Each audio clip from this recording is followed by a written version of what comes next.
नमस्कार दोस्तों।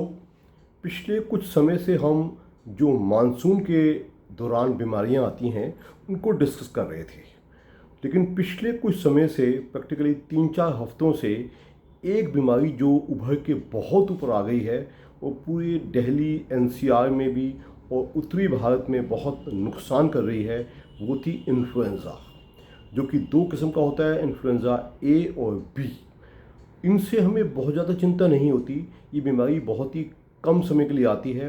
एकदम तेज़ बुखार होगा, खांसी जुकाम होगा, छाती में दर्द होगा, खांसी लगेगी और 2-3-4 दिन के अंदर ख़त्म हो जाएगी। जो आज की तारीख में जो बड़ा मुद्दा उभर के आ रहा है, जो पूरे उत्तरी भारत में और दिल्ली एनसीआर में बहुत लोगों के मन में बहुत भ्रांतियाँ और गलतफहमियाँ फैली हुई हैं, वो है स्वाइन फ्लू, जिसको कि हम H1N1 वायरस कहते हैं।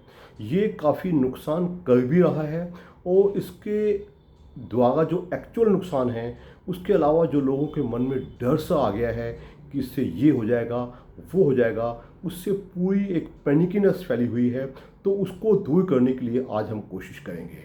अगर अभी तक आपने मेरा YouTube हेल्थ चैनल घर का डॉक्टर जानकारी ही जीवन है, अगर आपने लाइक, शेयर या सब्सक्राइब नहीं किया है अवश्य कीजिएगा और बेल आइकन जरूर दबाइएगा, ताकि समय समय से जो मैं ज्ञानवर्धक जानकारी देता रहता हूँ उससे आप एटलीस्ट भ्रांतियों से बचेंगे और किसी किसी किस्म की पैनिकनेस से बचेंगे।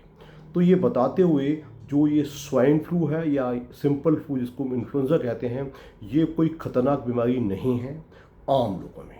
क्या मतलब?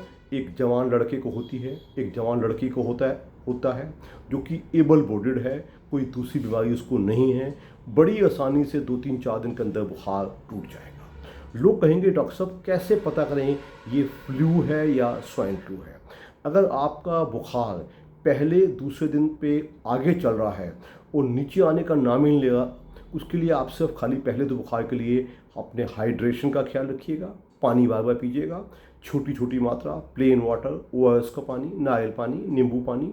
अपने खान पीन का ख्याल रखिएगा, आराम कीजिएगा। ज़ुकाम खांसी हो तो अप्रोप्रिएटली आप डीकंजेस्टेंट या कोई कफ सिरप या स्टीम इंजेक्शन ले सकते हैं।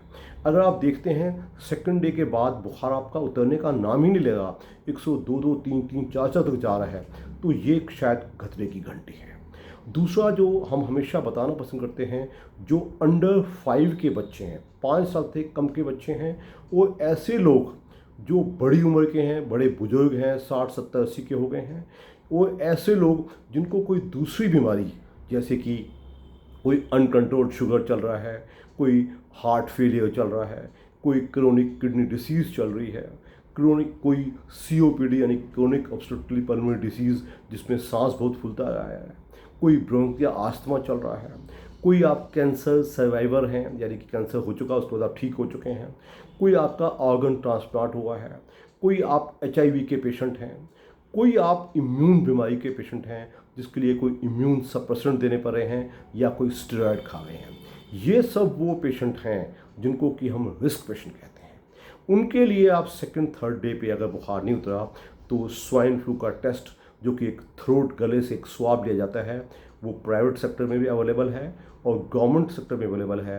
वो टेस्ट अवश्य करवाइएगा और उस टाइम आप अपने घर पे नहीं बैठिएगा, डॉक्टर के, अपने फैमिली डॉक्टर के या अपने फैमिली फिजिशियन के टच में अवश्य जाइएगा और वो हो जो गाइडेंस दे, जो ट्रीटमेंट आए, वो आप अच्छे से फॉलो कीजिएगा। अगली कड़ी में मैं बताऊंगा, अगर आपका स्वाइन फ्लू डायग्नोज हो भी गया तो भी कोई मौत नहीं आ गई है तो भी आप बचेंगे, प्रोवाइडेड आप प्रिकॉशंस लेते रहेंगे और विधिवत ट्रीटमेंट फॉलो करेंगे।